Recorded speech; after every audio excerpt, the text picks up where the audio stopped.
Welcome back to Rewind of the Living Dead. I'm Damon Martin. And I'm C. Robert Guerra. And tonight, see Robert Guerra, who is apparently trying to steal my gimmick with the glasses. What's going on there?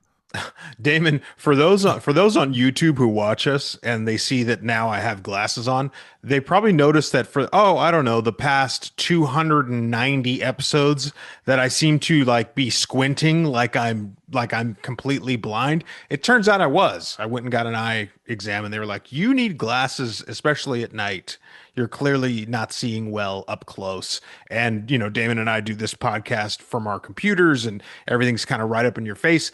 I needed help right at the computer distance. So now I wear glasses too, Damon. Well, yeah, I mean, I appreciate you, copying my gimmick. It's kind of cool. Like we're literally just morphing into one person after all these years. We really are. Yes, tonight, Patrick, we are talking about the much anticipated sequel, The Black Phone 2. Yes, Damon, the Black Phone 2, starring the likes of Shepard Monroe as Cal, Maeve Betty as Barb, Jacob Moran as Billy, Simon Webster as Felix, Anna Lore as Hope, Damian Bashir as Mondo, Miguel Mora as Ernesto, Ariana Rivas as Mustang, Jeremy Davies as Terrence, Madeline McGraw as Gwen, Ethan Hawke as the Grabber, and starring Mason Thames as Finney. As you mentioned, Damon, written by C. Robert Cargill and Scott Derrickson, and directed by Scott Derrickson. Released, of course, in October of 2025. The Black Phone 2. Damon, I'm going to tell you something right now. Now, everybody knows we start almost every podcast explaining that Patrick Guerra doesn't watch trailers. Well, there is a caveat to horror trailers and Patrick Guerra, and that is I do watch sequels. If it's a sequel, I'll watch the trailer. Why? I already know what I got into. I already know the story. I know the people. I know the moving parts. So I will watch trailers. When the Black Phone 2 trailer hit, you better believe that I watched it, Damon. And they suckered me so good because they played my favorite heavy rock hard rock band of all time, Alice in Chains. They played Rooster in the trailer, and I thought to myself, I'm all the way in. Then I also saw in the trailer a very like trademark Scott Derrickson super grainy 8 millimeter style film of the grabber from beyond the grave. I'm not spoiling anything. They tell you it in the trailers. The grabber knows that death is not the end. And if you saw the first Black Phone, I'm assuming that's why you're listening to this. Our buddy Finney, he figures out a way to kill the grabber in the first movie, but we knew from the first movie that death was but a doorway to another place. And the grabber figured that out and he came back for them, Damon. And that trailer got me hyped as shit because it looked scarier, it looked bloodier, it looked nastier. I wasn't like the biggest fan of the first movie. I thought it was good, not great. Is Black Phone 2 great, Damon? I don't know. We shouldn't bury the lead on this, but what are your feelings as a Black Phone 2 sequel rushes into our spooky season? So I think everyone, if you watch the trailer, and this is obviously not a spoiler, so I'm not spoiling anything. If you watch the trailer and you didn't get heavy Nightmare on Elm Street vibes, you weren't watching the trailer. Because I think Yeah. anybody who watched that trailer, any one of the trailers, would be like, wow, that seems a lot like Nightmare on Elm Street when, it seems like the grabber has come back from beyond the grave, but he's not like a zombie or anything. He's haunting Gwen through her dreams. And I mean, that's literally the plot of Nightmare on Elm Street. So it doesn't take a genius to figure out, what this movie, the premise of this movie really was. Um, part of me, like even though I thought the trailer was cool, like I was like, okay, this is a cool concept. And listen, we haven't gotten a good Nightmare on Elm Street film in over 20 years since Wes Craven made New Nightmare. So, and I don't know when we're going to get another Nightmare on Elm Street film. So, if this is like a stand-in for that, I was like, sure, cool, I'm all for it. Like, even if we're Yeah. gonna, and every interview I've read has been either Scott Derrickson or C. Robert Cargill talking about how they wanted the grabber to be their Freddy Krueger villain, their Freddy Krueger, their Hellraiser villain, things like that. So, they're not even denying the inspiration of Nightmare on Elm Street. So, I appreciate the honesty there. Um, so the vibes were there. The vibes were totally there. And I want to be clear about this because I think a lot of people, if you've watched any of the early reviews of Black Phone 2, the general consensus is if you loved the first one, you're probably going to butt heads with the sequel because it feels like a totally different film. I to a point I agree. To a point I agree. But weirdly, I kind of also disagree because while yes, there is this, the mythical force of the grabber is no longer living, he's dead. That's true. But the mythology of the story still kind of stays the same. The calls coming in, Finney's, talking to dead people on the phone, and Gwen is getting haunted by her dreams. That's literally the plot of the last one. Gwen was getting haunted by her dreams to find her brother, and Finney was answering phone calls in the basement of the grabber so he could eventually either escape or, as it ends up being in the first one, he kills him. A lot of that carries over into this film, and that's not a spoiler. Like, literally, it's in the trailer. So when a lot of people were like, this is so different than the original, I was like, I'm not saying it's not different. It is, because you're not dealing with a kidnapped child in the basement of an actual serial killer. Yes, I understand that's different. But the tone, the mythology, the way the universe works, so to speak, it's all pretty much the same. Like, it really, they didn't like reinvent the wheel with this one. Overall, this plays out like a more traditional slasher film than the kidnapping serial killer mystery with like tinges of supernatural that was in the first one. This is much more like way more supernatural heavy than the first one. But once again, the mythology is the same. They just go they like double down. You know what I mean? They're like we had supernatural mythology in the first one. This time we're just gonna hit it on steroids. Did it all work? Some of it did, some of it didn't. But I'll say this. And I know this is going to sound like a backhanded comment. It's not a backhanded compliment. I really do mean it. That concept that I read in the intro, if you don't listen to the intro, that's fine. Joe Hill, the writer of the original Black Phone, reached out to Scott Derrickson and C. Robert Cargill after the first one made, like I said, $160 million. And he said, what about this for a sequel? And he literally said to them, a phone rings, Finney answers, and it's the grabber calling from hell. Not gonna lie, that's pretty cool premise. And it's a pretty cool way back in, and it doesn't really break the rules because remember, how did Finney escape the grabber in the first film? He got these calls from all the dead children that the grabber had killed, and they piece by piece gave him information to get away from the grabber, to survive the grabber, and eventually kill the grabber. So they didn't break those rules. Like, that's still the rules are intact here. We just didn't get, like, the entity crossing over, although I guess kind of we did in the first one. There are moments where Finney's standing there and we see, like, the dead boy or the dead whoever, standing there in the room with him. So they didn't rewrite anything. But I also feel like there is a little bit of generic slasher film tropes in this movie. Is that necessarily a bad thing? I mean, we just talked, I know this is not a slasher film, but we talked earlier this year about a film called Final Destination Bloodlines and how that movie worked because they kind of went back to the formula that worked better in like the first one and the second one, where death was death was not an actual apparition, but it was an entity. They got away from that in a couple of those movies, but in the new one, it kind of felt like death was looming around every corner again. We're like, bravo. You made it feel like there's this looming specter of death everywhere you go in Final Destination, and they kind of lost track of that in some of those other films. I'm not going to fault them for falling onto like going from a bit of a supernatural psychological thriller, I guess is the way you define the Black Phone. I don't want to just, not one label, but I guess that's kind of what it was. And this is much more like psychological thriller slasher than anything else. I appreciate the way in. Did it all work? Not totally. Did some of it work? Yes. So I know this is like, it's like, well, which way of the fence you falling on here, Damon? I fall more on the fence of I liked it in terms of the creativity and giving me a different way back into this universe than just there's another kidnapper kidnapping children or something, which would, now it's the Black Phone 2. There's another Black Phone in a basement somewhere. They didn't go that route, which I think would have been far, far worse. Yeah. But there's other elements and layers to this movie where I'm like, do we really need that? Do we really need to go there? Does it feel a little predictable? Does it feel a little tropey? Yes, I'm not gonna lie, it does. Well, tropes don't bother me too much. And honestly, I think what the original Black Phone was missing was some of that classic horror element. I mean, I think we talked about it being kind of lukewarm to the Black Phone, like, oh, this is good. It's not blowing us away. And I do remember very specifically us saying, "Give me more Grabber." Like that's what this movie's kind of missing. It was just really about Finney and these entities from beyond trying to get him out.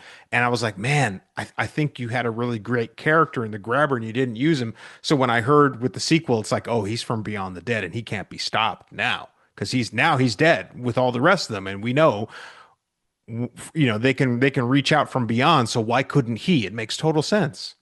So I go, there's no way this is going to be worse, and I'm happy to say it's not worse than the Black Phone. I think it's better. I think, speaking specifically on tropes, I think Scott Derrickson's got a really great visual style, and especially Sinister is my favorite Scott Derrickson thing ever. I really love the style of that movie. What I saw right away, and it's funny, my very first note was that the opening credit sequence felt like a classic horror film opener. It just did. It's like, this almost like a Friday the 13th style music, like kind of playing over credits as you see scenes of previous kills and stuff like that. And I'm going, that's cool. It really felt like he was going, hey, this one's a horror movie. We're doing horror this time. Last time was a little bit more psychological, with a touch of supernatural. This time we're leaning into horror, and the trailer certainly felt that way. The trailer certainly played horror up to 11. Honestly, like I saw a lot of blood. I saw a lot of the Grabber himself looking very supernatural and evil, and I thought to myself, like, if you're going to give me the Nightmare on Elm Street film you always wanted to make, I'm here for it. These are talented guys. See Robert Cargill, Scott Derrickson, very talented. I wish I had the kind of talent that they have. Genuinely. I do think they answered the call and said, yes, we are going to make this a horror movie straight up. They were like, let's do that. But on the flip side of it, I almost felt like they abandon it at some point. They abandon it for how do I describe this, Damon? Maybe more of like a saccharine emotional arc that to me rang hollow. I wasn't buying it from the cast. I wasn't buying the emotional things that they were going through. A lot of that's in spoilers, so I'm kind of stammering around that. I apologize. That stuff to me, which became the body of the movie, it rang a little false. And I'm not sophisticated enough to really know where or why, but I could just smell it on the movie. I was like, they've kind of stopped the horror here and they're sitting around to talk about their feelings, but at the same time I don't buy it. And we'll have to get deeper into that in spoilers. But that was kind of my overall feeling about this movie. Was like, cool, you went with more horror. It felt like more horror for a while. And then probably right around the time from the last stuff you see in the trailer, which gets very bloody, the trailer gets really bloody. Right after those scenes in the movie, it becomes this kind of emotional like tug of war. And from that point on, I was sort of lost. I was emotionally lost, honestly. I had no emotional attachment to the characters anymore, and I didn't buy everything that kept going. And so it's like the first half of the movie I was in, and then the second half of the movie kind of lost me. Let me give you my non-spoiler criticism of this movie in terms of what I think you're talking about, at least how it worked for me. The premise of this movie was pretty cool. And the Yes. execution, for the most part, in like the actual like action horror scenes worked really well. Here's where I think they made their mistake. The original movie, and obviously, listen, we're in a sequel, so we're going to have to talk about spoilers of the original movie. The original movie, Finney gets kidnapped, and the majority of the movie is him trying to survive the grabber, and his little sister, who has these kind of like dreamlike visions, is trying to find him, but she is very much a supporting character. Finney and the grabber are the two lead characters in this movie. They spend the most time together, and that's really the central focus of the entire story. When you watch the trailer for The Black Phone 2, they make it very clear that Finney is still dealing with the aftermath, the trauma of being kidnapped and held hostage and nearly murdered by a notorious serial killer before he turns the tables and he kills the serial killer. And his little sister is once again having these haunting visions, and we see like the grabbers come back from hell or come back from the depths of hell, whatever you want to call it. I think the mistake they made is that they decided to switch the focus from Finney to his sister this time. She becomes more of the central focus in this movie, and that's not a spoiler. Let's just talk about the way the story plays out. And it almost feels like Finney becomes a side character in his own movie. Now, I already mentioned, and like I said, there's Nightmare on Elm Street vibes all over this movie. So to give you a Nightmare on Elm Street comparison, the way that they set up the original Nightmare on Elm Street is Nancy is the final girl. We all know that. Heather Langenkamp, the amazing Heather Langenkamp. She's the final girl. She's Nancy. She survives. She beats Freddy and wins. And then the second movie, we're just going to ignore that because in terms of like the Nightmare on Elm Street timeline, they basically move back onto 3. When you get to Nightmare on Elm Street 3 Dream Warriors, we meet Kristen, who is Patricia Arquette's character. And she's a young girl, once again, just being haunted by Freddy, and she gets admitted into mental institution for sleep disorders, and she's having these horrific nightmares about Freddy Krueger, and Nancy shows up to kind of save the day. She shows up and says, I know what you're going through. Now, that's still Kristen's movie, but Nancy is such a huge part of everything that happens in that movie because she informs the kids of what they're actually going through. I think the problem is that this still felt like they wanted to make it Finney's movie, but they forgot to make it Finney's movie, if that makes sense. Like, he is, like, there's no secondary character to Finney because he's the only one who got kidnapped. Yeah. He's not experienced. It's not like there's 20 kids in the room who all experience Freddy's nightmares. One kid got kidnapped. He's the central focus. To then take the point of view from him and put it on his sister for the majority of this movie, or I would say, you know, at least if you're talking percentages, she's the biggest percentage. I think you'd agree with that. I think so. It's harder because you're not dealing with an entity that's just haunting a whole bunch of people. If we're talking about the grabber's victims who survived him are now coming back together to like, so they're going on some kind of like weird retreat or like, you know, whatever, and the grabber comes for them. That's different. But Finney is the only survivor. And they take the focus off him in this movie.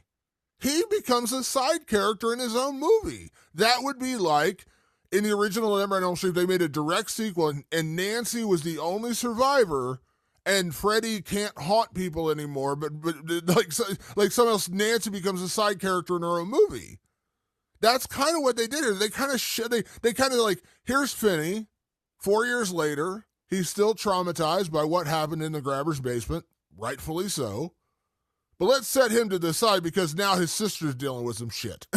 That's kind of what it felt like for the majority. Now, like I said, I'm not saying this is bad. I'm not saying I didn't like it. I'm just saying, like, I think when you're talking about the sugary, sweet, saccharine talkiness of this movie, it's because they spent so much time on Gwen, they forgot about frickin' Finney. It's funny you mention this. In my notes, it's actually the last note, and I think this is a great segue into spoilers, honestly, because I think we'll have to really get into it to get into the meat of the story.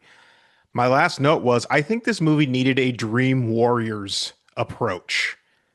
And what I said was a new batch is haunted by the grabber and Gwen and Vinny help. What that does is that sets them back, and then you can focus on some new people. But just as the great Damon Martin says, they keep the same people, and they focus on the other person who didn't go through anything. Now, they answer that in a different way. That's 100% a spoiler thing, and we can't get into it here. And by the way, I know what you're talking about. I'm not going to talk. I know what you're talking about, but it just, for me, it didn't work. Like it's just. Yeah, we got to get into spoilers to talk about why that didn't work for me. And didn't work for some other people, by the way, that we really respect who reached out to me after they watched the movie tonight.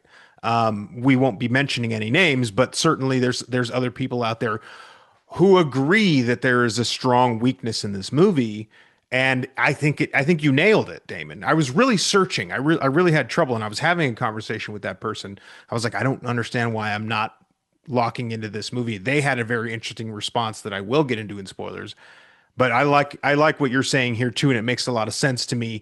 It really kind of like kickstarted my brain, and I'm realizing yes, Finney was the sole survivor of the grabber, and he plays the background in his own movie. It's strange. It's strange. At least in Dream Warriors, Nancy's playing the background, but to assist. And she's the half man. She's going, I have the experience. I can help you through this. I've been down this road. I can help you. That person isn't here in this movie. Kinda is in this movie, kinda Damon. That's a spoiler topic. We can't get into that here. They try. I think ultimately that didn't work. I'm going to be very real with you, Damon. I don't think I like this movie. I don't want to trash it completely because I don't think it's a trash movie. I don't think it's poorly made. I don't think it's poorly acted. I just think that ultimately what they decided to go with in this movie did not make for me a great experience. I'll say this: I still enjoyed it. Let me give you a comparison. I was trying to come up with a Nightmare on Elm Street when I kind of lost it there. I apologize. I was like, I got the point right of being Nancy, being the side character in her own movie, but I kind of lost it with the Dream Warriors comparison. Let me give you a better comparison and why this would have, in my opinion, worked a little bit better for this movie. We talked very early on, our second ever episode. We talked about a little movie called Doctor Sleep.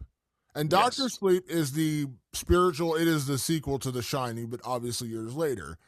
And Danny, the original Danny from The Shining, now played by Ewan McGregor, is still dealing with the fallout of his dad going psychotic, his mom's death, and him having this weird psychic ability, known as The Shining. He can shine people, whatever it is. But the reason, and yes, Ewan McGregor is still very much the lead of that movie. But we find out in that movie, this isn't a spoiler, this is just like a very rudimentary explanation of that movie. We meet a little girl, or I guess like a 10 or 12-year-old girl. I don't remember how old she was exactly, but a 10 or 12-year-old girl, and she has that same ability, that shining ability. And Ewan McGregor's Danny, a big part of the movie then becomes not only dealing with the trauma of his past and these people who are out to basically absorb the power, the ability, the spirit, so to speak, of the people who can shine, but he's also kind of stepping out to help protect and also teach this little girl who's kind of going what he went through as a child, where he didn't really know what he was dealing with until he met Dick Halloran. That movie worked because while Ewan McGregor was still the lead, he was also acting as you said, like the half man, as the big brother of the fatherly figure, however you want to say it, to the little girl who's kind of taking his place, right? If there was another Doctor Sleep sequel, it would be the little girl. She's now graduated and she's grown up, and she's the lead character. Very much like I said, that's kind of the Nightmare on Elm Street thing. That's the comparison I was attempting to make with like when Nancy comes back, she's the older, more seasoned veteran Freddy battler, and she's teaching Chris and these other kids. What I think the Black Phone did wrong is if this movie was 10 years in the future, 15 years in the future, and Finney is now a psychologist or a counselor and he's helping other people who've dealt with trauma, and then the grabber comes back and he's now got to relive this through a new generation of children dealing with this, although now it's psychological, now it's in their nightmares, now it's whatever, that would have made sense for him to kind of be the side character because he is now teaching, he's helping this new group of kids. In this movie, it's just his sister. Now, I'm not saying she's not important. Gwen's a perfectly important part of this movie. But she didn't go through what Finney went through. So she's just doing all this secondhand, and it just becomes like almost like a cheap revenge plot. Like, I'm gonna get you, but I'm gonna get your sister. Yeah. And Finney's not even like Finney becomes the side character in his own story, but it's also the problem is because like they make it very clear that he's never truly processed the trauma. So he's not even really on the other side to help his sister now going through something. Yeah, he like, can't help her. He's still going through his own. That's why I said maybe if you set this 10 or 15 years in the future, not to say he's totally over it, but at least he's had that experience, that age, that wisdom that you get with time. He didn't have any of that, so he's still traumatized to hell 4 years later. And they're not disingenuous by that. Yeah. I imagine you would be. But then you're then asking him to step and play the side character to his sister, who takes over as lead character, who didn't go through what he went through, didn't experience what he experienced, didn't know what he knows, and yet she becomes the central theme of this entire movie. And he's just like, I got to save my sister. How do you do that? I don't know. Well, Yeah. what's she going through? I don't know. What are we going to do here? I don't know. I'm moody and I'm traumatized and I don't know. I want to save my sister. That's literally the. And a lot of people are going to listen and say, "Man, you really hated this movie." I didn't, but we know I'm the story guy, and I can pick apart a story plot hole, and that's a story plot hole.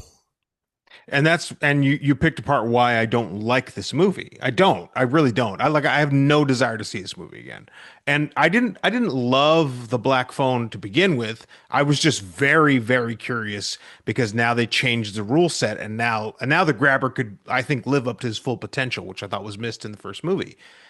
But you nail it on the head. You really do. It's just I think they handcuffed Finney in this movie. Yeah, he has no way to help his sister. It's spoilery why. We'll get into that in a minute. But yeah, I just ultimately I've decided I don't think this franchise is for me. I hope it does well. I hope it runs big numbers this weekend. I hope it does 50 million plus. I think that would be great for horror, and it's a good thing to have. And I think a lot of people are really going to like this movie. And a lot of people we know already said they really like this movie, and they said it's way better than the first one. I agree, it's better than the first one.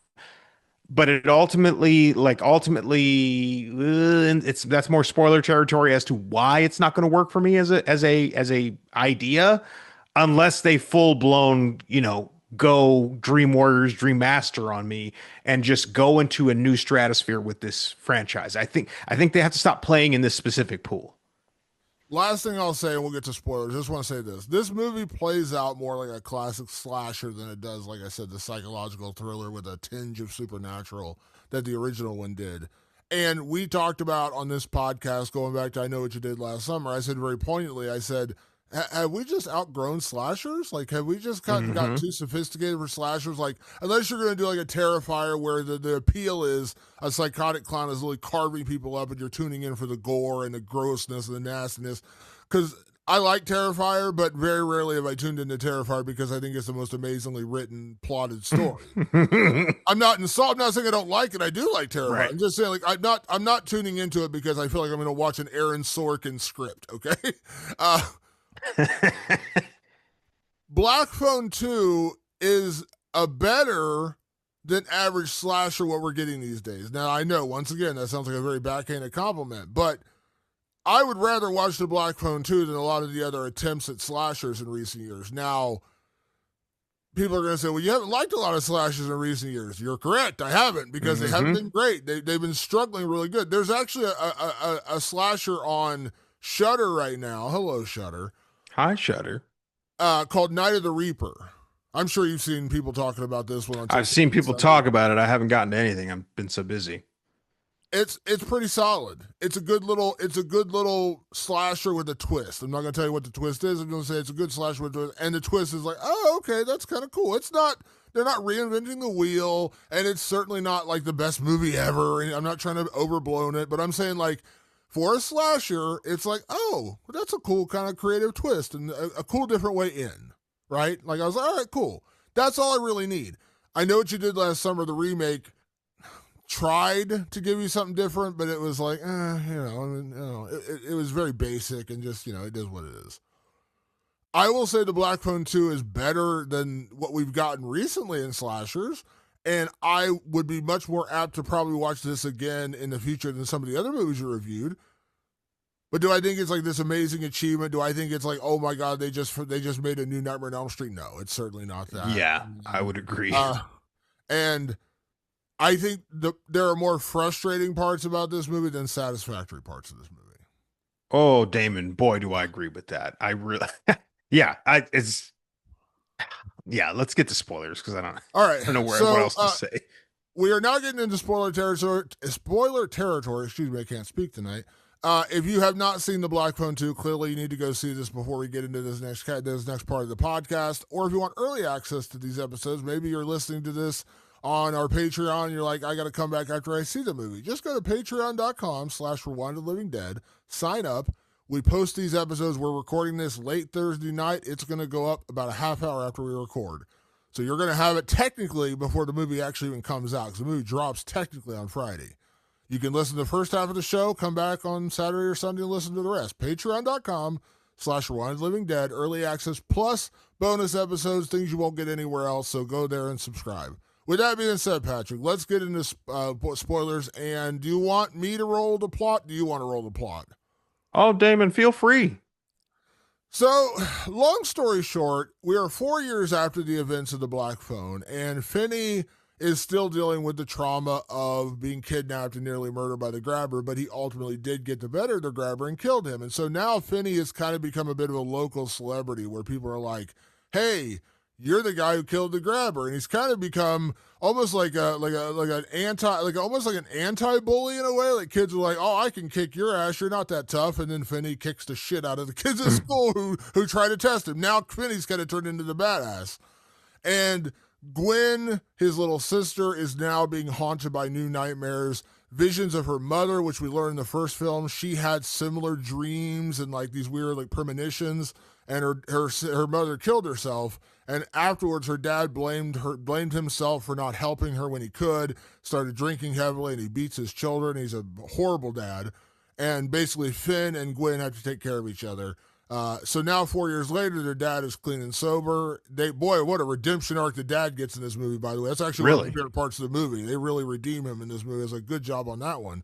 But Finney's still dealing with the aftermath of this, and then Gwen starts getting these visions in her dreams again, but this time she's connected to her mother, and it somehow connects back to this weird Christian church camp out in the middle of nowhere. And she knows it has something to do with her mom and dead children. She's getting visions of dead children, basically contacting her from beyond the grave, and her mother's involved somehow. So Gwen basically says, we got to go to this camp and figure out why this is happening, why our mom is reaching out to me, why these kids are there, what is going on. And at this point, she doesn't know the relationship to the Grabber. She just knows that there's some supernatural weird oddities going up there and had something to do with their mom, which of course they want answers about their mom, why she killed herself, because they've never really figured that out. She just did. And it was always blamed upon these visions that haunt her. Like she had these weird dreams. She couldn't handle it anymore, so she took her own life. And so she decides to go to this camp with Robin, the kid from the first movie. He's a bit of a badass. He's like the one who defends Finney at one point, and then he ends up getting kidnapped and killed by the Grabber and helps Finney escape the Grabber in the movie. His brother, Ernesto, is now in the movie, which is the same actor, by the way. I don't know if you caught that. It's the same actor who played Robin. He's just like... I did not catch that. Now he's just kind of like nerded up now, I guess. I'm pretty sure it's the same kid. But basically, Ernesto has a crush on Gwen, and Ernesto decides to go to Gwen. They're going to become like counselors in training at this Christian church camp, so they could try to find answers about what's been haunting Gwen's dreams. And right before they leave, Finney's like, all right, and he decides to pack up and go with his sister, because he has no interest in revisiting this. Like, he still gets haunted by phone calls because he's got some kind of weird connection to the supernatural as well. But even now, like when a phone out of order rings, he knows what it is. He picks up. He's like, I can't help you. He just hangs up. He wants nothing to do with this supernatural shit that happened to him when he was stuck in the basement of a serial killer. And so Finney, Gwen, and Ernesto go to this church camp to try to find answers. And long story short, she finds out that her mother was a counselor there. And they discovered that so was the Grabber. The Grabber was a counselor there at the same time. He worked on the grounds. He wasn't a counselor. He worked on the grounds like a custodian or something.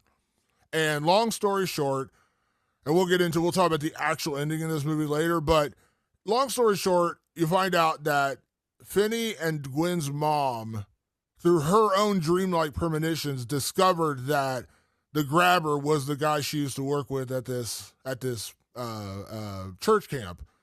And we remember they all lived in like a relatively similar neighborhood outside Denver. It's in Colorado. And so she follows her premonitions to the Grabber's house because he's already killing kids at this point. Like whenever this was at, the original movie takes place in 1978. So this would have been like early. She died in 71, so it's like 7 years before the events of the first movie. But she discovers that this guy she knew as Wild Bill, that was his nickname at the camp, was actually the grabber. When he finds her and he sees her there, he realizes that he kidnaps her and poses her, kills Finney and Gwen's mom, and poses her like she killed herself so it doesn't trace back to him. So we find out that the grabber is actually responsible for killing their mom because she found out about him long before anybody else did. And so now Gwen is being haunted by visions of these children, which would come to find out once she gets to this camp, that it's actually the grabber. The grabber killed these children, and he's using, very Freddy Krueger-like, using their souls to power him back from the depths of hell because he wants to get back at Finney for killing him. How is he going to get back at Finney for killing him? He's going to torment and torture and eventually kill his little sister Gwen because she means more to him than anything. And so now, through the weird spirit world connection, he's visiting Gwen in her dreams and he's determined to kill her to get back at Finney. Did I miss anything in there? You didn't, Damon. Quite thorough. And that might be the problem with this film. Is that this film really Jeez, just my goes. explanation is the problem. Damn, man, that's harsh. Well, my problem is this film is intensely involved in the mechanics of how it's all working. Well, I think what happens when you really get into the mechanics of it all, even though they kind of, they keep the supernatural part is like, hey, it's just supernatural, it's just from beyond and here. But they go and they connect every dot and they cross every path and to make it all make sense. And I think when you do that, it loses some teeth. Now I don't have any mystery. Now I'm not like scared because I don't know what's going to happen. I would argue that the first movie is scarier because of the premise. The premise in hand is like this guy can take you in the middle of the night and you'll never be seen again. That was the really interesting thing about the grabber was like I knew in Black Phone that if you got taken by him, the odds of you coming back were zero. That was the stakes of it all. Oh no, Finney's been taken by the grabber. How much time does he have before we never see him again? And will his sister find him in time? Will the right people find him in time? In this movie, there's none of that urgency, but there's also none of that mystery. There's nothing of like there's not a bunch of unknowns. They're uncovering everything. They're letting you know. The cold open of the movie is the mom on the phone back at the camp, back on some snowy day on that camp. She makes a phone call and you don't know who she's talking to. They reveal only a few scenes later that she was calling Gwen in the future and trying to reach out to her. She's reaching out from beyond. So And now I know, right? She didn't know that at the time. At the time, she just saw these But numbers I in her did. vision. Yeah, she knows in her vision at the time she was just calling some number, and the number actually reached out to her daughter in the future. Is what it was. Right. So I was like, okay, so I know what's going on here. Okay. And I'm given superior position, which sometimes you do get in horror films where it's like, oh, I know something Gwen doesn't know. I know that's her mom. Well, then a few scenes later, she learns it's her mom.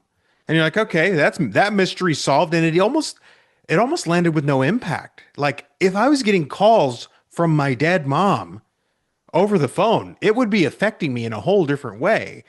And there was a whole other element of this movie that I didn't really like, which is Gwen sort of turns into Billy Badass, as the great Damon Martin once coined on this show. She kind of becomes this like, I would say a woman possessed. You know what I mean? She's just like, I'm going to get to the bottom of this shit. I'm going to do it. And if you don't want to do it, then fuck off. Like that's kind of her whole thing. And all of a sudden she's like cussing at anybody she wants to cuss at. And she's throwing around a lot of attitude because she's ready to face this shit down. And I was like, okay, like it's actually very 80s. I mean, I think a lot of it feels very like what 80s movies are like. But it wasn't working for me because I think she jumped from being very vulnerable to just going like, fuck the world, I'm a fucking badass. And then but at the same time, truly being tormented by these dreams. I mean, truly, she's manifesting scars, right? All we're doing the Nightmare on Elm Street thing. She is genuinely going into the dream world and being hurt in the dream world, and she knows it. And now she's just trying to convince everybody that it's real. Eventually, when they're at the camp, it's kind of hard to deny because she goes flying around the room, and it's right back to like the Tina scene from the original Nightmare on Elm Street. And I was like, oh, that's like a direct homage. They're not even trying to pretend. They're genuinely like recreating that scene. And so I was like, okay, like on the one hand, they're trying to create these like real nasty stakes, like, oh, if you fall asleep in the dream world, the grabber's going to get you. Damon, answer me this, because you're good with this shit. Why wasn't the grabber getting anybody else in their dreams? Okay, so here lies one of my 3-point problem with this movie, Patrick. Ooh, it's a 3-point problem. I like it. It is a 3-point problem. The first one is exactly what you're talking about. The rules of the movie say that Gwen is the one who's experiencing these weird connections to the supernatural world, and that's why the grabber can only get to her because she's got this supernatural ability in her dreams. So right there, you've hamstrung yourself because now the grabber can't technically get to anybody else really, unless Gwen is dreaming and he somehow gets to them through her dream. It's a weird, convoluted kind of way of doing it. And I understand they're trying to make the rule that Gwen is the connection to the supernatural. I get that. But you're already creating your own rules here. Why not just have the grabber come at people in their dreams? Everybody's dreams. Like I know it's a direct rip off of Freddy Krueger. Who cares? Everybody rips off everybody. That's movies. You know what I mean? Like I've heard people say that the Goodfellas ripped off The Godfather and this movie ripped off that movie and that's movies. That people, Tarantino bites Scorsese. I hear it all the time. And you know what? Some of them not wrong, but who cares? I like the movie.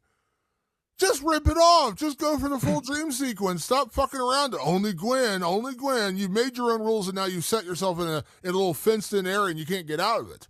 All they had to do is just say, whenever everyone's asleep, he can get to everybody. They made it this weird thing where Gwen is the only one who can connect with him, and then she sleepwalks.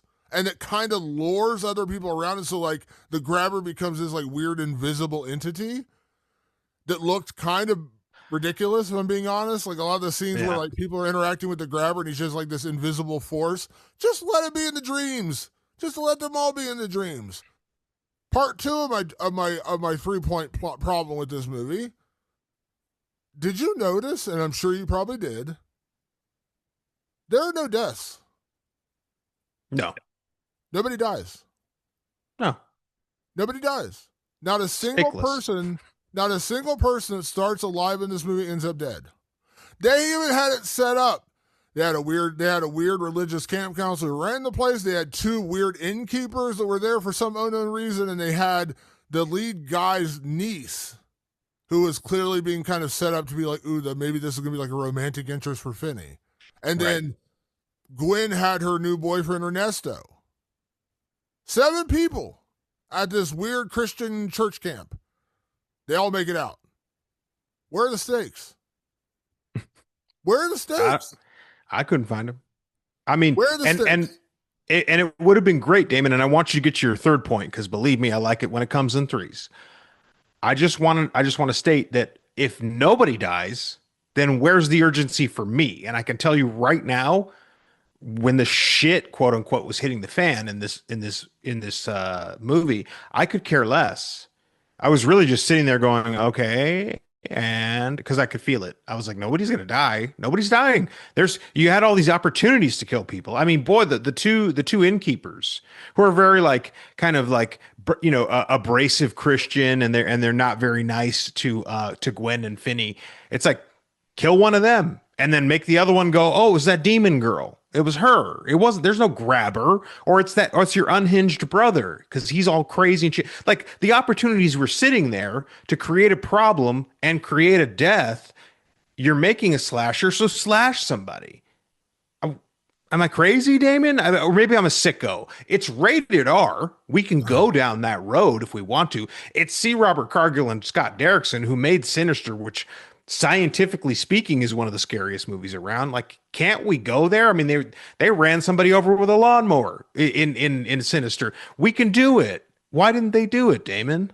Well, and here's my biggest problem with that is that the only 2 characters you really need to survive, technically I guess you want to do 3, would be Finney, Gwen, and their dad, because they're the little family unit, and you don't really want to knock one of them off because they already got the happy ending when Finney got to survive the grabber. Okay, I'm fine with that. You don't want to knock one of them off. make it a really sad story. I get it. I think you could make a very emotional story where the dad sacrifices himself for the kids, and that's how it ends. I think that would have been kind of cool. But you literally gave us the red shirts from Star Trek. You gave us the characters that you don't know their names in The Walking Dead. You literally gave us that with the two innkeepers, Demian Bashir's character, who's a great actor. I love Demian Bashir, Yeah. and his niece, whose name is Mustang. You gave us characters you could easily knock off that we will never see again, probably never going to hear from again, but yet you didn't do it. Here's my third point, and this is more of a theory than a problem, but I think this is why. This is ultimately what they did. And again, this is just my opinion. The first movie came out, and it was very well received, and I think I liked it more than you did. I did like that movie a lot. But the real star, but the real, like, oh, the quotable character was Gwen, because she was sassy, she cursed a little bit too much, she was kind of like, she was saving her brother, she was trying to tell the police, like, you're fucking around, here's where the guy is, like, she was kind of this, she saved the day a little bit and helped her brother escape, but ultimately, he has kind of escaped himself because he killed the grabber. Everyone, it almost felt like, ooh, people like this Gwen character, she's sassy, and she's got an attitude, let's make her the lead. And they wrote her as the lead, and what we talked about earlier about Finney becomes a side character in his own story because he's the one who survived the grabber. He's the one who went through the torment. He's the one who went through the torture. He's the one who killed the grabber, and yet he's like, Gwen, what's going on, Gwen? What's happening, Gwen? Where are you at, Gwen? Gwen, I gotta save you. Gwen, Gwen, Gwen, Gwen, Gwen. It became Gwen's movie. And I'm not saying she can't take it. I'm like, if you're gonna do that, make it equal parts. Make it Or even Gwen just and Finney. Go ahead, Damon. No, I was saying, make it Gwen and Finney's movie. They didn't even do that. It was Gwen's movie and Finney's like kind of back here. But I mean, look at the function of what you just said. It's like you basically create a situation where all Gwen can do is be in a dream, and all Finney can do is sit back and go, hey, Hack, can you help us from inside that dream? And she's like, no, I'm in the dream. Can't help you here. Until the very end, which is, I really did not like the execution of the end of this movie, which is, and I should say here that the ultimate goal is we need to find the bodies that are buried in the lake that Wild Bill, aka the Grabber, put in that lake, and if we free their souls, we can strip him of his power. That's the ultimate goal, and so they set up themselves to finally do that. The whole gang does it with no stakes, genuinely, because no one has died. Even though they gave us fodder, they gave us love interests to kill. They even gave us a pseudo father figure to kill. And if you wanted to kill him, that would have been heartbreaking, but it wouldn't have been the dad. And then the dad could have been in danger, and but he was never in danger for any reason. And then they all have this like showdown on the ice where like he's sort of in the real world, but he's not. He's invisible. And I think they were really just like, fuck, we went too far into the Nightmare on Elm Street world. If we pull him into the real world, we're truly just ripping it off and we're going to get sued. Perhaps that was the ultimate problem. Or to my point, pulling everybody else in. I feel like one or the other, and they're like, well, we're going to get sued because we pull people into the dream or we pull him out of the dream. One of the two, and the Nightmare on Elm Street people are going to come for us. So instead, which they clearly were like, well, fuck, we can't do that. They clearly couldn't pull everybody into the dreams because now you're ripping off Dream Warrior. So they were like, well, we'll pull him into the real world. Kinda, she'll stay in the dream world, and then they will just reach around blindly in the real world. And I'm not kidding when I say Finn literally is doing this in the real world and is like, aha, got him. And it's like fighting invisible Grabber, and it does not play well on camera at all. I was just like, man, I just think none of this is working. I think none of it's working. And I wanted to read this, and I will not tell you who said it, but I will say that it's somebody that I think we both agree is creatively very, very, very talented, on the level of a C. Robert Cargill or a Scott Derrickson, like a very talented storyteller. They said this much, and I thought that this was rather true. I had no clue how the horror worked here. So he only has powers when one person sleeps, but he can rule over anyone when they're dreaming, when she's dreaming. That's weird. And if you're gonna shamelessly rip off Nightmare on Elm Street, you might as well take the whole rule book and make it work. It's exactly what we just said. It's exactly what we just come to the conclusion with here. Brilliant mind over there. Hey, I'm happy to be standing side by side with brilliant minds like that. Because that's ultimately what it feels like. It's like they fucked up by going to Nightmare on Elm Street. So they couldn't commit to either thing. They just couldn't. And then it feels like a non-committal movie, and then you're not committed. Then you just sit there going, well, if you're not going to commit, I sure as shit ain't going to commit. You don't want to marry me, or you don't want to commit to me. Why should I commit to you? It's the same principle. And so you just end up with a movie that has no stakes, no deaths. No one ever truly feels in danger except for maybe Gwen, but even she survives. And then she turns in the dream world to Johnny Badass. And so you're like, well, I guess she's going to survive if they had the showdown on the ice and they lost Gwen in the process, I'd be like, oh, wow. Okay. Wow. That's a heartbreaker, because it seemed like everything was going so well. And then you lose the most powerful piece. But I guess they didn't want to go that route. I don't know why. I'd love to sit down one day with C. Robert Cargill and Scott Derrickson and ask them why not take Gwen out. And I don't believe in just taking people out for the sake of taking them out. Believe me, I don't have that kind of bloodlust. It's just like, if there's going to be zero stakes in your movie all the way through to the end, I'm going to leave feeling rather empty. Yeah, it's when you talk about the Nightmare, like we go back and revisit the 2010 remake, which you never should. I'm just telling you that ahead of time. You never should. But for the sake of like this conversation, and by the way, this is just one of like a myriad of problems that movie had. But one of the problems we have with that movie, you go back and listen to that episode, you're much better off listening to us talk about than actually watching. I agree. We talked about how they kept trying to change the rules to make it like fresh and new. The rules of the nightmare, the rules of like these weird dream sequences, and were they actually asleep or awake? And they just messed with it too much. And it's like it didn't make sense.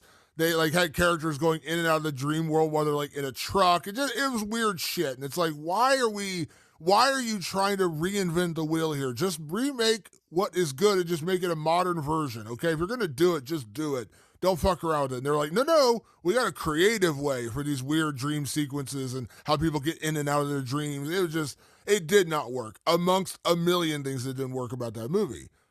And as you said, it almost felt like they were like, okay, Gwen has the supernatural connection when she's dreaming, so she has to be the only conduit. But once again, I'm just like, who cares? Who cares? Yeah. Yes. She's asleep, and at one point, Finney, there's literally a throwaway line where Finney tells her, it's your dreams, you can fight back, which is a very Nightmare on Elm Street thing. Like, don't forget, like, they're your dreams. You can fight back against Freddy in your dreams. And that was very much a concept of Dream Warriors and Dream Master. And Dream Warrior was, Kristen's ability was pulling her friends into the dream with her, and they all realized, hey, we have power here. And that's where you see Kincaid turns into a powerhouse and all that kind of shit. I understand you're not trying to get sued by Wes Craven's estate and everyone else involved with New Line Cinema and just be like, hey, you just basically made that.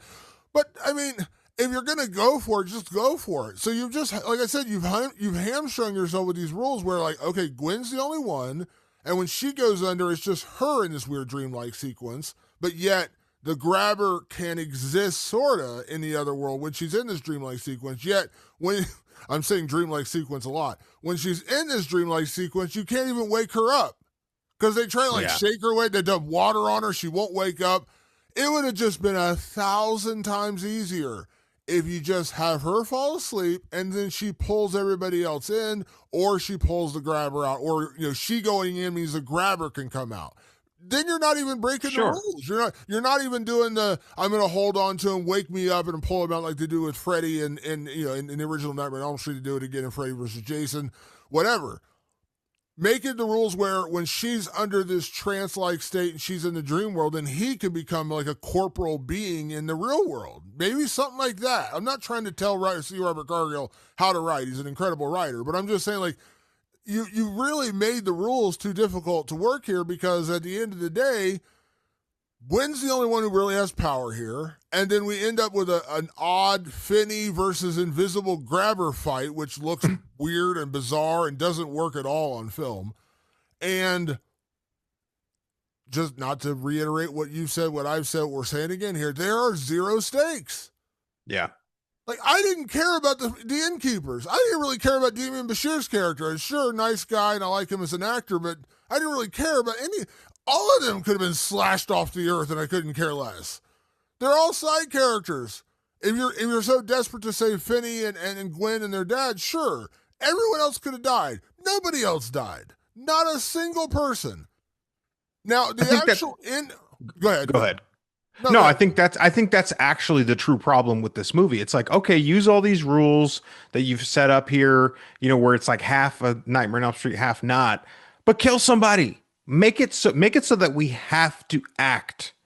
I think that's actually the real big problem with this movie, is that ultimately there was no reason to act other than to just wake up Gwen. You know, like I didn't get the sense Gwen was going to die if she, you know, they keep saying, oh, she could die in the dream world. And even fucking Grabber himself goes, I don't know. Maybe you'll die. I don't know. And so even he doesn't know. They're not committing to any of that. So kill off some of these side characters and show just how dangerous they can be. They said, no, we're not going to do that. And this is what you get. And the ending, just literally just the ending of the movie, they find the bodies of the children that the Grabber had killed at this camp years ago. And very Nightmare on Elm Street, once again, that's the power he has. That's why he went back to the camp and not just like, you know, back to his house or whatever, because they already found all the bodies of the kids he had killed back in town. He knew that he had buried 3 kids, like his first 3 kills were at this camp. And so he knew that was his conduit back into the supernatural world. Was they gave him power. Those children that he killed gave him power. Once again, the souls of the dead children, very much Nightmare on Elm Street. And so they figure out that the way to stop the Grabber is to find these bodies and actually lay them to rest. Once again, very Nightmare on Elm Street. And that will take away his power, and he will have to be, you know, sent back to the depths of hell. I'm fine with all that. Like, sure. Yes, it is once again 1,000% a Nightmare on Elm Street ripoff, but as I said earlier, we're not getting any new Nightmare on Elm Street films anytime soon. The last one we got in 2010 was a giant pile of dog shit.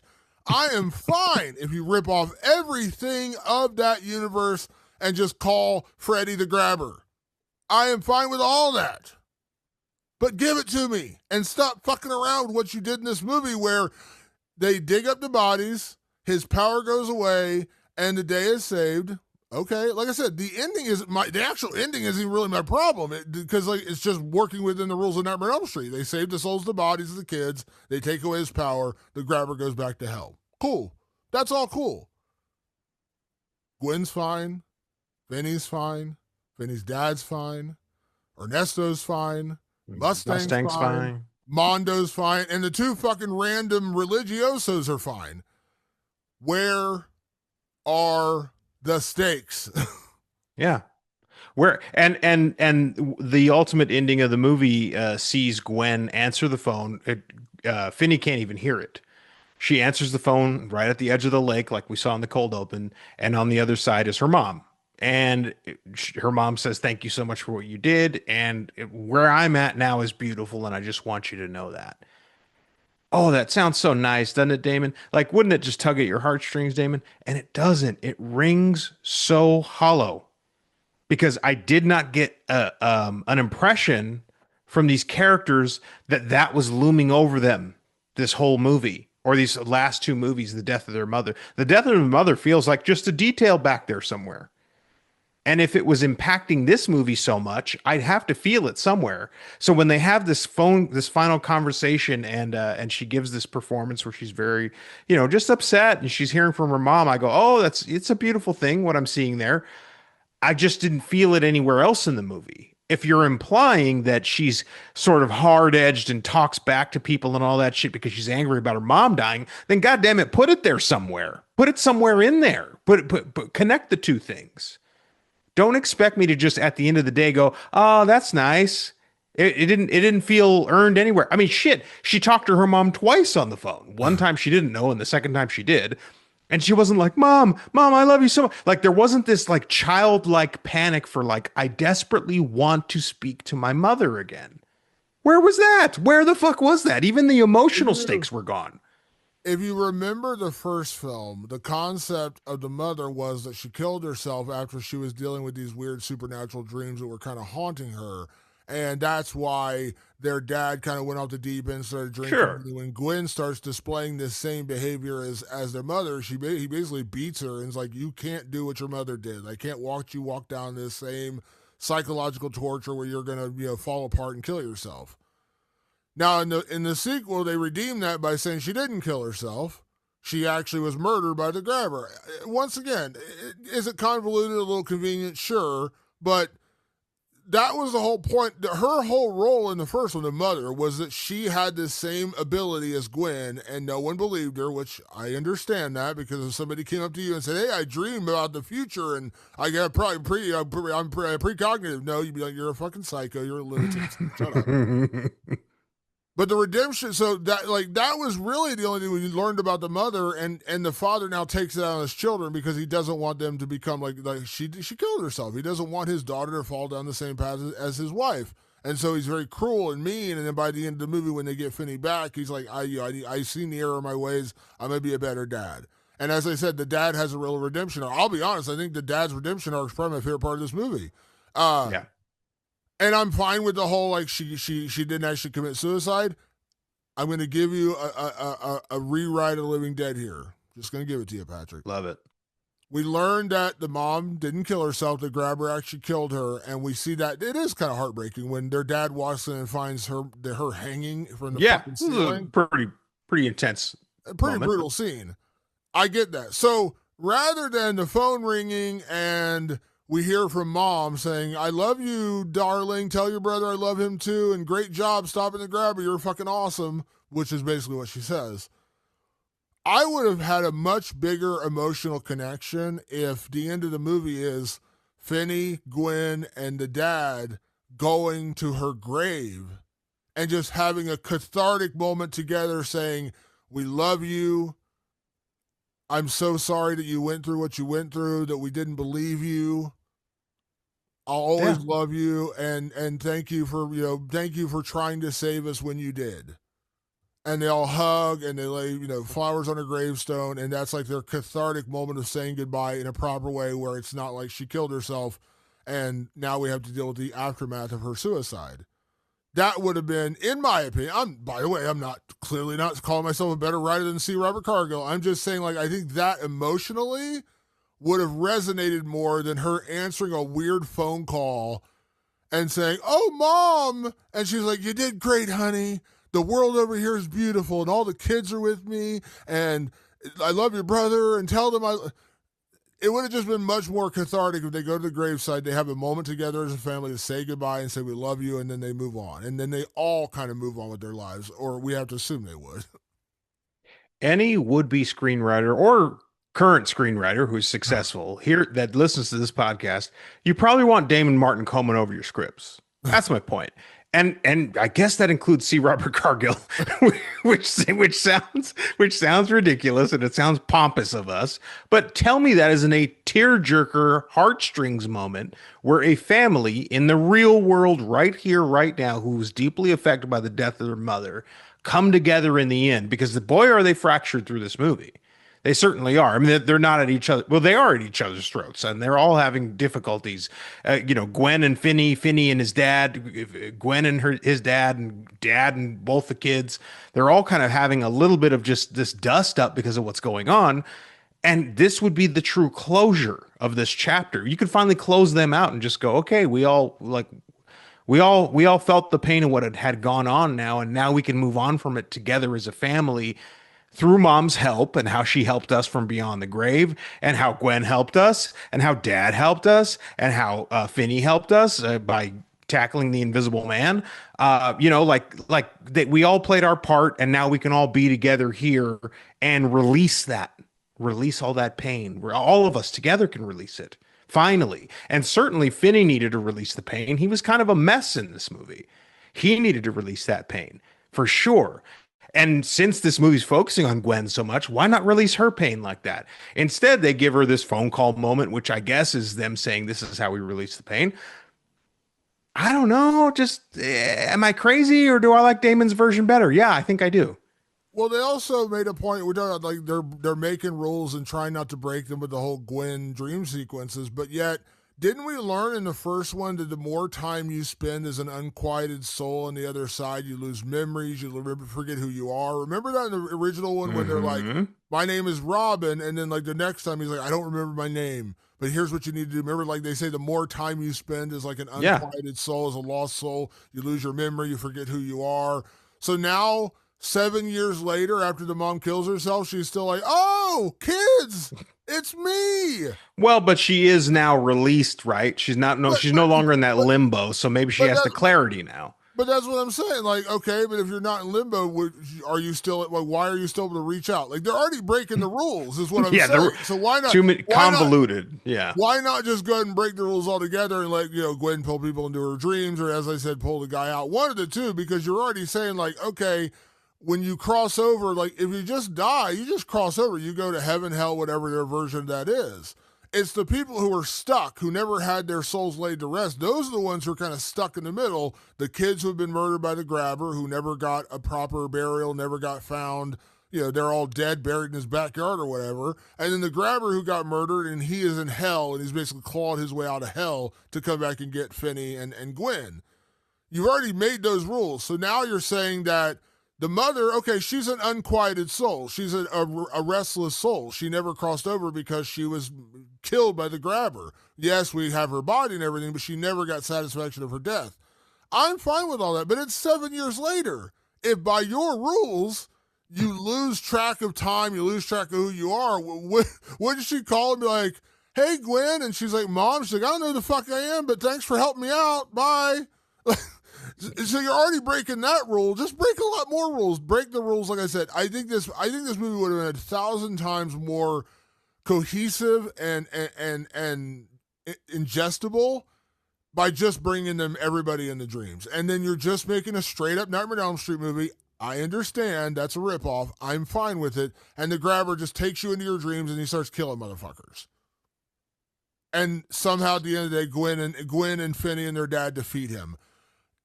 Simplest of premises, you did need to go further than that. And they tried to go further than that, and a lot of it just didn't work. It didn't. Or, another alternative is make less rules. I think this is a good Yeah. lesson for everybody who's trying to write.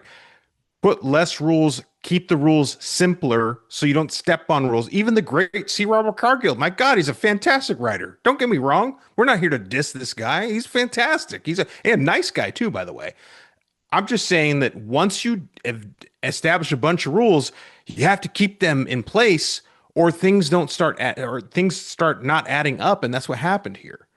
There was just too many going like, I don't think can you do that, or why can't you do that? If I'm doing too much of that while I'm watching a movie, I'm not engaged in the movie. And so let the C. Robert Cargills of the world, who are very experienced writers, play in those sandboxes. If you're up and coming as a writer, you're fresher as a writer, streamline your stuff, make it simpler, make it easier to follow. If you have to connect the dots, if it's hard to explain people your story in like less than a paragraph, and a small paragraph, by the way, you need to pare it down. It needs to be simpler to understand. It just does, or you will get into situations like this. And trust me, none of us talking right now or you at home with your screenplays are as talented as C. Robert Cargill. And he still stepped on his own toes. It happens. It happens. So streamline your shit. I guarantee you, you're not at his level yet. So you need to streamline even more than he does. It reminds me of George R. R. Martin, who I love, and I'm a big Game of Thrones guy. And his books kept getting more characters, more storylines, more plot, more development. Everything's getting spread out further and further apart. And by the time he got to the end of his last book and he's preparing for The Winds of Winter, which is supposed to be one of the final two books, which we're never going to get, by the way, we're never going to see the end of that story from him. He's like, even confessed to himself, he's like, I got like an 1,100-page book because I wrote so much that I need to like continue the storylines, and it's hard to start condensing because he spread it out so far that Yeah. it's like, how do I rein it all back in? And once again, George R. R. Martin is clearly a more talented writer than I'll ever be, But even I think he would have to admit he made a mistake by that because he just stretched it out too far. This movie could have been condensed so much easier, so much simpler. Fuck the rules. The rule is the grabber's back from the dead as a weird entity, and he's coming for Gwen and Finney and everybody else around him. It, that's it. I don't need more. Eh, I don't think you do. I don't think, and it even felt like they weren't trying to reinvent horror here, but their rules got in the way of themselves. Yeah. Let's get into some categories, Patrick, and let's kick things off as we do each and every week on the show, and let's talk about best performance. So when it comes to the Black Phone 2, who gets your best performance? Ultimately, Damon, I gave my best performance to Damien Bashir, who plays Armando. He's a very talented actor, has been in tons of stuff, and it really showed here. He had that gravitas here to play sort of a father figure to Finney, even though Finney's got a dad. They're separated most of the movie. And I liked that he had his own little past and his own little story, and he saw in Finney a troubled kid and said, "Sit down with me. I'm going to talk to you about the mistakes I've made in life and how I think you can correct yourself so you don't go down the path that I went down." For sure. I liked that, and I liked what Damien did with it. So ultimately, I was going to give it to him. He's a great actor. He's good and everything. I leaned over to my girlfriend. I was like, "Do you recognize him?" She's like, "Where do I know him from?" And I did my best impression of Bob the Mexican from The Hateful Eight when he's in that movie. Like, tomorrow we go on another day. Yeah, but yeah, I like Damien Bashir. He's a great actor, and yeah, he's a great addition to this cast. For me, Patrick, I mean, I think Mason Timms does a great job. I think that, I mean, for all the issues we have with this movie, I don't think it's a poorly acted movie by any stretch of the imagination, man. I No. think the draw's good. Ethan Hawke coming back is always a pleasure. But I ultimately gave my best performance, even though I know he's not in a ton of the movie. And by the way, this is not a cop-out. Like I said, I think my favorite part of this film was the redemption arc for the dad. So my best performance goes to Jeremy Davies. I like him very much as an actor. I've liked him ever since he was in Lost. He was in Justified, a couple of shows I absolutely adore. He's got a kind of a weird, quirky style to him, and he kind of brings it through in all his characters. But his character in the first film made me want to climb to the screen and punch him because he was so abusive and horrific towards his children. This movie, they give him his redemption arc. He stops drinking. He actually cares about his children, and he has that that heartbreaking moment where he finds his wife hanging in the garage. Yeah. Man, Heavy. like that was honestly the closest moment where I was like about to roll a tear. I was like, oh shit, that hurt me. That was like, man, that sucks. So Jeremy Davies kills it. He's good in everything he does, but I was glad he got his redemption arc in this movie. He did. Yeah, I thought he needed it. Boy, he was a piece of shit in the first fucking movie. So it was good to see him make that turn. Yeah. Next category, Patrick, the MVP. This is our Ken Foray Banana Hammock MVP award, named after great character actor Ken Foray from the movie From Beyond, where he jumps down a flight of stairs and into a basement to kill a creature wearing nothing more than a thong bikini. If that's not an MVP performance, I don't know what is. So, Patrick, when it comes to your MVP for the Black Phone 2, who gets it? Damon, I had to go with cinematographer Par M. Ekbar. I loved the look of the movie. I think it was just gorgeous. I know that Scott Derrickson has this signature 8 millimeter style that comes out, and they used it a lot because they were in the dream sequences a lot, and I thought it was used to great effect. I really loved that the camp area, which by the way is like covered in blizzardous snow the entire time, really felt otherworldly, but didn't feel like I was on a set. I don't know how much of it was on green screen. I'm guessing a lot of it because they're not going to shoot in the freezing cold if they don't have to. It looked seamless. It looked clean. I did not see the seams, Damon. That's why I called it seamless, because I could not see where the great photography started and where, CGI and green screen ended. It all felt really good. And that takes a great cinematographer to keep an eye on that. So you're never pulled out of the movie for those reasons. It's a really gorgeously shot film. It really is. And I dig the 8 millimeter style of the weird dream sequences, which kind of reminds you of Sinister, which is also a great movie. We reviewed that, I can't remember how many years ago at this point, but go check it out. There is an episode out there where we review Sinister. But I like it too. The look of the movie's gorgeous. And I like the snow covered campgrounds and everything. It feels cold. I know that sounds like a weird compliment to pay a movie, but like it feels cold when you're watching it, and they do a good job of that. So yeah, it's a very well shot movie. For me, Patrick, it's a weird MVP, but I got to give it. And my MVP goes to Ethan Hawke returning as the Grabber. Now, it's not because he does something we've never seen before or his performance just blew me away. Ethan Hawke in general is a very good actor. Here's my thing. While he does talk, the Grabber does talk quite a bit in this movie. He has conversations with Finney, threatens Gwen. He has that moment. Am I wrong? I think this didn't even need to be Ethan Hawke. Like, he's behind the mask pretty much the entire time. And there's like one moment where he pulls off the top of the mask. You see Ethan Hawke, like the top of Ethan Hawke's head for about 5 minutes. The rest of the movie is covered by the mask. It kind of reminded me weirdly of like if this was like a talking Jason Voorhees. Like, you could have had any voice actor come in and be like, "You killed me and I'm back from the grave."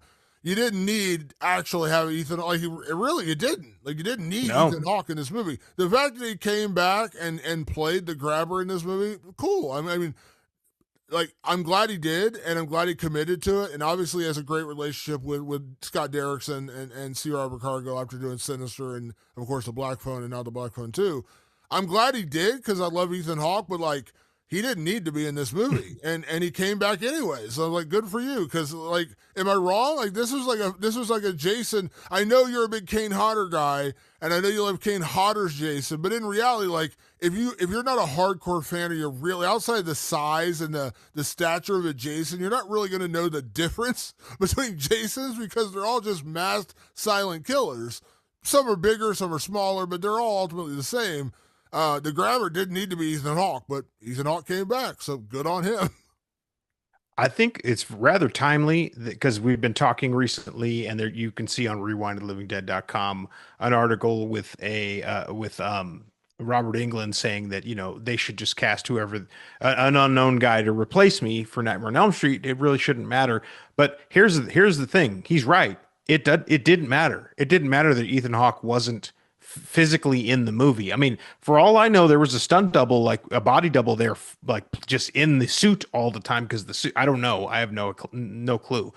But, you know, the suit has prosthetics over the face and stuff like that. It might be a situation where Ethan Hawke just did the voiceover and clearly it was fine. Clearly it worked just fine the way he did. But he committed and he wanted to put his name on the project to keep people excited about what's going on. And it certainly is his voice that is lending itself to the Grabber. And that's actually really important because he does talk because he's kind of a Freddy Krueger type guy. He's not as quippy as Freddy Krueger, but he's certainly playful. He's certainly, devious. And that's menacing. Ethan Hawke. Menacing is a good word I would use. Yeah, menacing. Sure, menacing. You know, but like that really just comes from Ethan Hawke's voice because the body you wouldn't know. You would have no idea he's in this movie. It's Pedro Pascal in the Mandalorian. Like you hear him, but you know it's not actually him in the fucking suit. Yeah. Yeah. And by the way, do you know who's actually in that suit most of the time? No. John Wayne's grandson. Oh, I did know that. I did hear that. Yeah, I just didn't know his name. But yes, that's right. John Wayne's grandson plays the actual Mandalorian. Sorry, I don't know why I had to bring that up, but he did. Patrick, next category, best scare. This is ultimately a horror movie, and this feels much more traditional in like the jump scare kind of fashion of horror movies. What was your best scare in the Black Phone 2? My best scare was a moment that made me jump out of my fucking seat because I was just but for those that don't know, I've been on the road for quite some time and I'm just absolutely exhausted. And so like I'm also trying to kind of stay awake during these movies. And there was a moment where she's kind of trying to look around the cabin for something and this kid like pops out from under the bed, one of the victims, and they was so loud and he's all bloody. It just fucking made me jump and scare the shit out of me. That was legitimately the one time in the movie I was actually scared. So I would love to sit here and pontificate on another one. There were a couple of jump scares, but it's funny you say that because I tell you, when I go to the movies with my girlfriend, I judge her scares because she has far less devious mind than I do. And that she's less calloused than you do. She jumped out of her fucking seat for that one. Like, she literally jumped in the air for that one. So that is the best scare because it got her something fierce. And when we left the theater, I was like, what'd you think? And she kind of is similar. She's like, oh, it was all right. I was like, did you think? She's like, I didn't really think it was that scary, except for that one moment. She's like, that one Yeah, moment got me. So I'd love to give you a different one, but that was it because she about jumped out of her seat too, and so clearly that one did work. that's the one. Patrick, next category: best kills slash best gore. There's no kills, so really it's best gore because there's no kills in this movie. Patrick, what was your best gore in this movie? Well, technically, Damon, there are kills in this movie. They're kills in flashbacks, which is we see when Wild Bill was taking out the kids in the camp back in the day. And so you do technically see kills, but you also meet the kids beforehand and you meet them as entities. But I did give it to what I called the window split. One of the kids, he got an axe through the middle of the face, and there's a motif kind of going around. Whenever you bump into him, his face starts to split again. But there was a rather gruesome part where he appears in the window for an attempted jump scare there. And then while he's at the window, his half of his face just slides right off and he's like trying to talk and move. And it's really gory and nasty. And I was like, oh, cool. Like, is this movie going to be really fucked up and nasty? And then eventually they just abandon that. But in that respect, I thought it was that was a pretty good bit of gore. It was. I'm going to give you my best gore, but also a slight complaint about my best gore. My best gore in the movie is when they finally removed the grabber's mask and he's got this weird gnarled, like almost like a skull, almost looks like Ghost Rider without the flames, like his skull's hanging through, Right. blood and muck and everything in there.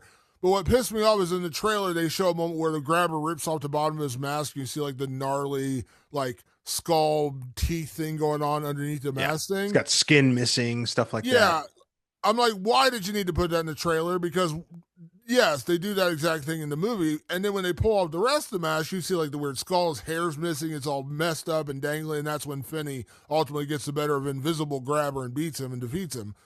Which once again, Finney's barely in his own movie, but sure, why not? Uh, so it's my best gore because it looked really cool. Like when they actually removed the grabber's entire mask and his face is all fucked up and bloody and gnarled and skin hanging off, and he kind of looks like a zombie from The Walking Dead. His mouth's all Yeah. gaped open and like missing pieces and skin's gone. That was cool looking. I just wish they hadn't teased the ruin of it with him ripping off the mask in the trailers. I'm like, no, because that was like some of the best gore. See what I mean? Watching trailers fucks you over no matter what. It really does. Yeah. Even if you already know what's coming, and they ruin the biggest surprise. What does he look like under that mask? Yeah.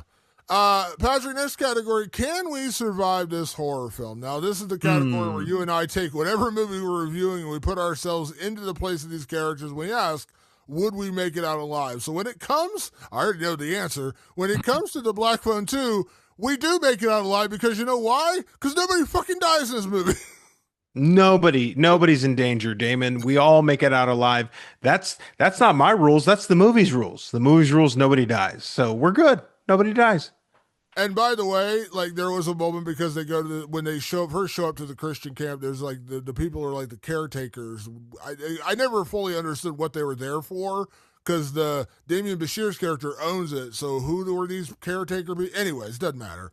Yeah. There's two weird people who are there who are kind of like the caretakers, whatever, and they're like the ultra religious caretakers, and so like they're very like browbeating Gwen and everyone for being demon children or whatever. And at one point, Gwen turns to the woman and calls her a what do you call it, a sacrimonious cunt or something like that, Yeah. whatever. She calls Sanctimonious, her, yeah. Sanctimonious twat. That's what she calls her. That's right, yes. Sanctimonious twat. It was really funny. But like even then, like I if I show up there, they're like we show up here and the roads are covered now in snow, and so we're kind of stuck here. I would just straight up punch the religious people and just be like, I'll walk the fuck out of here. Like I'm not sticking around for this shit. So maybe that's how I die. I die freezing to death on the road back down to the town or whatever. But otherwise, nobody dies this movie, so we're all good. Yeah, we're all good. We're everyone's safe from the grabber now. Yeah, apparently. Next category, Patrick, remake, sequel, or leave it alone. Pretty self-explanatory, but this is where we take whatever movie we're reviewing and we say, should they remake it, should they sequelize it, or should they leave it alone? Now, we already go with a sequel, but that doesn't mean we couldn't have another sequel because this is now sort of a franchise, right? Like, there's two of them, so you could have a third. So, where are you at? Remake, sequel, or leave it alone? Damon, I would ask that we go even further down the rabbit hole and let's add a sequel and let's just go full blown horror movie now. Like, let's start killing people. Let's bring some new people in. I feel like we've gotten closure with this family. So let's bring some new people in. And, the grabber is just finding his way back into the world. Hey, we can't keep track of our rule sets anyway. So forget about the rule sets that he needs his victims around. All his victims have been found now. So maybe, just maybe, hell has released him to create havoc on a new level. I'm down for it, Damon. Let's just go. Let's go all the way. Let's go deep. Let's go Dream Master. Let's go shit. Let's go Freddy's Dead. Let's go. Let's go Dream Child. Like, let's go deeper because they almost have it. They're this close. I want to give them another chance. What say you? Yeah, it's weird. Like I would probably agree with sequel. I can't remember what movie this is from. It kind of reminds me of this. I don't know why I thought of this phrase. Heaven doesn't want him and hell's afraid he'll take over. Like that's like Yeah. the grabber, like that to send him back. Yeah. I'm fine with a sequel, but I'd also be good with a remake. Not a total remake. Like I said, you just got to redo a few of the things in this movie. I think that's what's most frustrating about this movie is you're only a few tweaks away from making it a pretty convincing slasher. Like it would be a Yeah. pretty good movie. And for all the complaints I have, like it's not a terrible movie, but it's a frustrating movie because you're like, if you would have just done this and a couple other things, you would have had a pretty fun damn movie. But you didn't do those things, and now here we are, kind of be like, well, why didn't you do those things? So I guess remake ish, but I think you're right. Like if you do a sequel, you can do the same thing. You just fix what you didn't fix in this movie. Yeah. Now, Damon, before we get on to the final category here, I have to ask you, now that we've talked about this movie for a little over an hour, does it change your opinion a little bit of the movie from like, I actually really liked it to, you know what, maybe I don't like it? I'm not gonna. I haven't heard you say anything positive for a while yet. I'm not gonna go as far as to say I don't like it. I know this sounds like a weird like way to feel about a movie, but I'm almost indifferent to it because I It's didn't almost hate it. worse. Like I didn't hate it. I didn't. I think, like I said, what's frustrating about it, like this isn't a bad movie. We've reviewed bad movies this year where I'm just like, that was just a bad. Like I have no like for like. I know people are gonna get pissed on me making this comparison. Like I rewatched it recently, and I was like, let me give it another chance. I rewatched Bring Her Back. I think I hate it more now after seeing it a second Oh, time. interesting. Yeah, I was curious if you're going to rewatch it. It just did not work for me. I can't like I'm not going to rehash that episode, but I just did not work for me. But I rewatched it again just to give it another chance. I'm like, nope, it just isn't for me. It just didn't work for me. This one I would rewatch under the premise of knowing I'm going to get frustrated because like if you just would have tweaked a couple of things. I'm not saying this would have been a top 5 movie with a couple of tweaks. Could it have been in the top 15? Could it have got an honorable mention at the end of the year? Probably so. Like it probably could have done it because it's close. It's very close to being a good movie. And I think that's what's we talked about Founders Day. I always use Founders Day as an example. Like that was a movie that was in the end pretty bad, but we're like there was something there, Yeah. but then they just went way off the rails and it didn't work. This one was much closer to being like, I was like, man, you're going to give me the Nightmare on Elm Street movie I'm not going to get probably anytime for the next 20 years. And you almost did it. You almost did it. But then you went, fucking Freddy's Dead or whatever you want to compare it to. Freddy's Dead. Yeah. And it just Let me ask you this, Damon. This or Vicious? What do you like better? I like Vicious better. Yeah, I like Vicious. Wow. See, there you go. This movie's very close to Nightmare on Elm Street, and Damon chose Vicious, which we liked, but we didn't love. We were very clear on that. Like, I like this movie, don't love it. This movie, I just don't love it. I don't know what to tell you, Damon. Vicious, I'm not revisiting that review. Vicious, I like that one more simply because they dealt with a different subject matter, which we talked about was anxiety instead of trauma. Ultimately, like the movie didn't blow me away, but I was like, at least they did something different. Yeah. There were clear stakes in that one too, wasn't there? And it's weird to say this, but like this is a movie where they forgot about the trauma. They just kind of disregarded Finney's trauma. And they're like, "Oh yeah, Finney, you're kind of traumatized. We're gonna put you aside and deal with Gwen now." Yeah. So yeah, the more I think like anything else, when you talk your way through it, you kind of figure out, do I love it or do I hate it? And I didn't hate it, by the way. I didn't hate it. It's just a frustrating movie because I know it could have been good, and I think sometimes that's worse right? When you're like, man, you were so close. I think it is worse, Damon. I think that's my whole point is like this could have been a good movie and it ended up being not a good movie. It ended up being a movie I don't like. Like it's not on the list this year. It's not in the top 15. It's not in the top 20. I didn't dig this one. Yeah, it's gonna be one of those movies that I'm gonna be kind of indifferent to at the end of the day. Like I didn't love it, I didn't hate it. It's just kind of there for me, and if anything, it's just a frustrating movie because it could have been better and it wasn't. So it is what it is. Patrick, last category: is it scary? Ultimately, that is always what we judge her on this show. We are a horror movie podcast. So at the end of the day, Patrick, The Black Phone 2, is it scary? I could see casual fans of horror finding this movie scary. I think for diehard horror people, this is not going to cut it. It's just not. As you mentioned very clearly, no stakes. As you mentioned, I think it takes the focus off the wrong things. I mean, even the grabber doesn't feel like he's really out in front in this movie at all. And so you end up with something that just feels a little empty overall, and you're not engaged. I was never frightened. I was never like, "Ooh, that was a good part," except for when the kid popped out from under the bed. But I was also nodding off because I wasn't engaged in the movie. So yeah, I would say this is a definitely not scary movie, despite the fact that it's got blood, guts, and gore in it. It didn't ring that way for me. It's not scary, and I'm using my girlfriend as the example. She said that one scene got her to jump, but she's like, the rest of the movie didn't scare me. And I think it goes back to those two main things. One, you set too many rules around the grabber to where he kind of just existed in one person's dream and everything else was like this weird invisible force, which didn't really work. And two, there were no stakes because he didn't kill anybody else. There's no deaths in this movie. Like I said, I'm not saying it would have dramatically improved the movie by just offing like 4 or 5 people, but the fact that you didn't, like there's even a moment where he pulls Damian Bashir's character into the lake and he survives. Like he could have just drowned and died in the icy lake, but no, even he made it out. So he was fine an hour, less than an hour later. He was fine. Yeah, no stakes, and the grabber for his and by the way, I actually have it. You can probably see like the shadowy version of it behind me. I had the grabber mask on. It's a cool ass mask. That first movie, it's cool ass mask. But he was not really that prevalent in the movie to be scary. So yeah, unfortunately. Yeah. Patrick, that is our review for The Black Phone 2. It is currently in theaters. Please judge for yourself. We always say that. If you want to hear more podcasts, podcasts from the past, podcasts from the future, make sure you subscribe to our Patreon, patreon.com/Rwanda Living Dead, or find us for the regular podcast feed. Go ahead. I'm sorry. I do want to say on top of that, yes, you can find the regular podcast feed everywhere you get your podcasts. We're also the #1 podcast for horror on Good Pod. I get that notification all the time.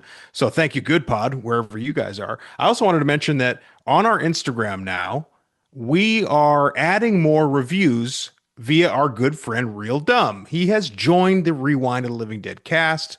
And if you are a diehard listener and you're like, man, I wish they would review this little movie here, this little movie there.